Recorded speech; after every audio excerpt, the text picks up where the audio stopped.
আসসালামু আলাইকুম সম্মানিত ভিউয়ার্স, জেনে খুব অবাক হবেন। এখন আমি আপনাদের সামনে এমন একটি ভয়ঙ্কর বাস্তবতা উপস্থিত করব যা আমাদের অনেকেরই অজানা, বা জেনে থাকলেও আমরা সে বিষয়ে অসতর্ক। এই অসতর্কতা থাকার কারণে আপনার আমার ঈমান এবং আমল চিরতরের জন্য নষ্ট হয়ে যাইতেছে। তো ঘটনাটা বলার আগে আপনাদেরকে বলতে চাই, প্রত্যেকটা হালাল পশু যদি আল্লাহর নামে জবাই দেওয়া হয় তাহলে ওই পশুটি হালাল অবস্থায় থাকে। তবে কোনো হালাল পশু যদি আল্লাহ তাআলা রব্বুল আলামিনের নাম ব্যতীত গায়রুল্লাহ অর্থাৎ অন্য কারো নামে যদি জবাই দেওয়া হয় তাহলে সেই পশুটি হারাম হয়ে যায় এবং সেই পশুটি হারামের উপরেই বহাল থাকে।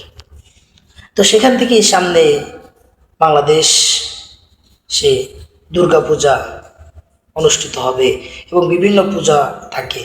তো এই পূজার সময়গুলোতে হিন্দুরা তাদের দেবদেবীদেরকে খুশি করার জন্য সংস্কৃতি হিসেবে তারা বকরি ছাগল জবাই দেয়।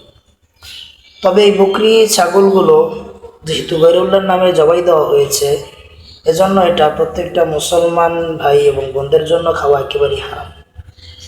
অতএব এই দুর্গা পূজা চলাকালীন অবস্থায় বাজারে ব্যাপক পরিমাণে ছাগলের মাথা, ছাগলের মাংস খুবই স্বল্প মূল্যে বিক্রয় করা হয়। তা আমরা এই পূজা চলাকালীন অবস্থায় ছাগলের মাংস, ছাগলের মাথা, ছাগলের যে কোনো কিছুই ক্রয় করা থেকে বিরত থাকব।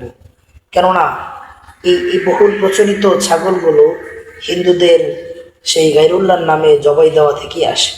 অতএব এটা যদি অসতর্কতাবশত আমরা খাই তাহলে আমাদের ঈমান এবং আমল নিশ্চিতভাবে নষ্ট হয়ে যাবে।